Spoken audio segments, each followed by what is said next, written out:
Καλώς ήρθατε σε ένα νέο βίντεο στο κανάλι. Σε αυτό το βίντεο θα κάνω ένα tour και ένα review στο E46 που έχω εδώ και χρόνια και έχω κάνει πάνω από 40.000 χιλιόμετρα. Είναι ένα BMW του 2003, το 318 Ci, δηλαδή μια σειρά 3.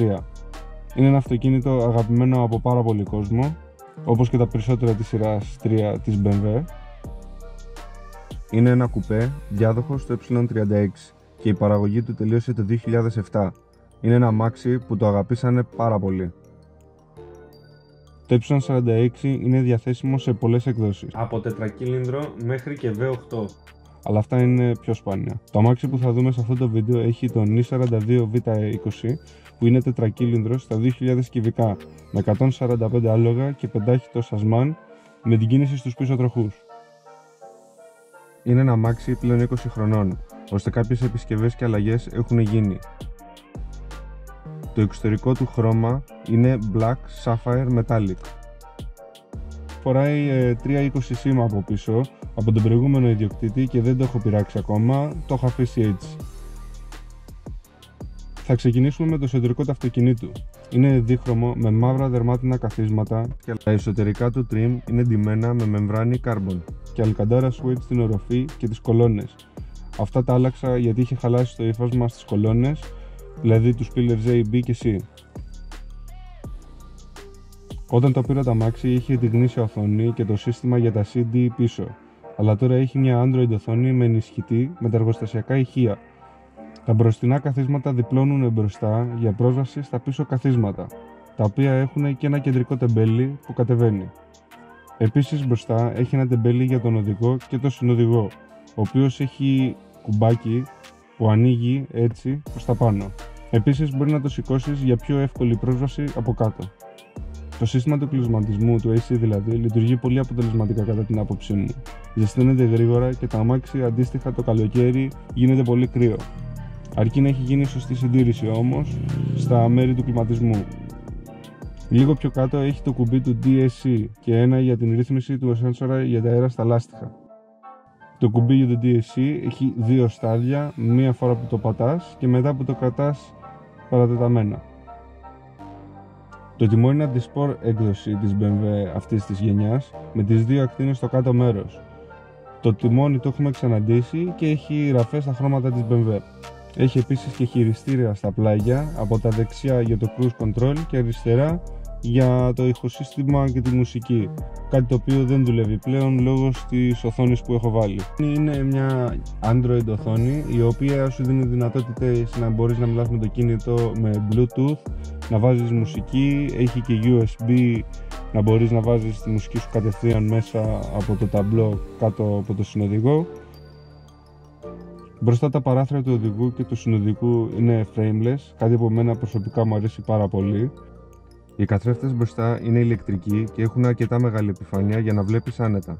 Πίσω τα παράθυρα είναι μικρά και ανοίγουν λίγο προς τα έξω. Βοηθάνε αρκετά στον δρόμο για να αερίζεται τα αμάξι και γενικά δίνει ένα ιδιαίτερο look στα αμάξι που είναι ωραίο.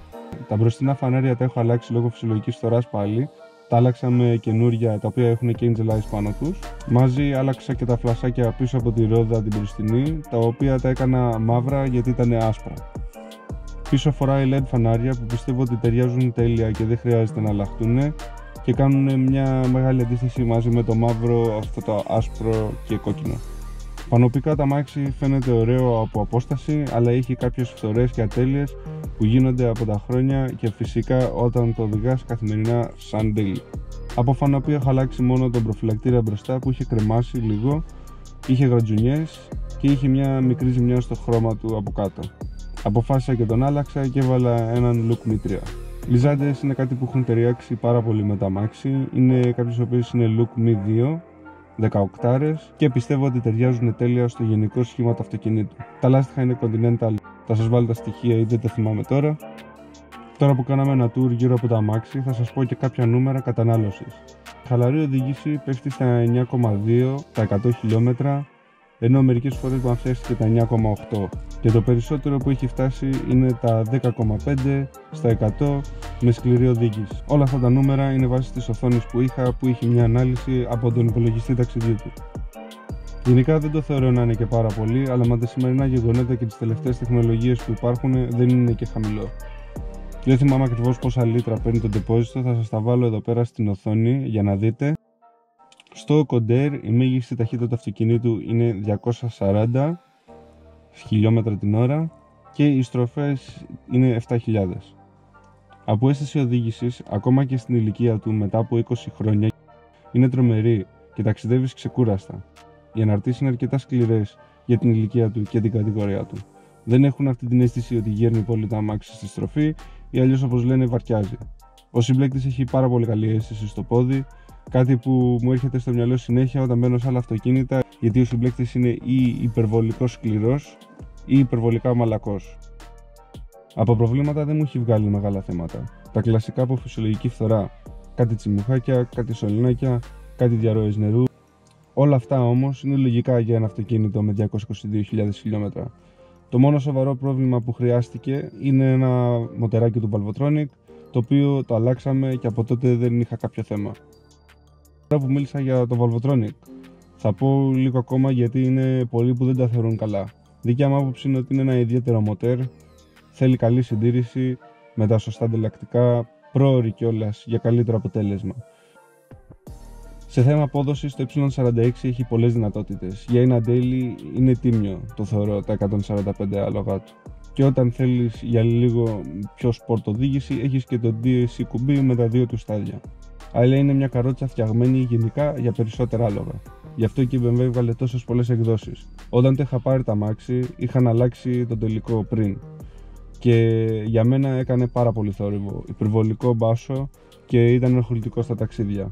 Ώστε το άλλαξα και το αποτέλεσμα για μένα είναι πάρα πολύ πιο ωραίο από αυτό που ήταν πριν.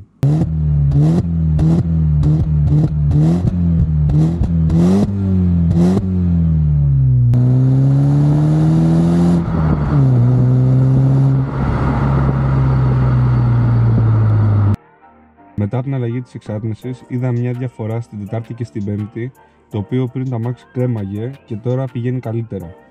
Για ταξίδια η Πέμπτη έχει πολύ δύναμη και αισθάνεται ότι το αμάξι γενικά ρολάρει πολύ πιο εύκολα.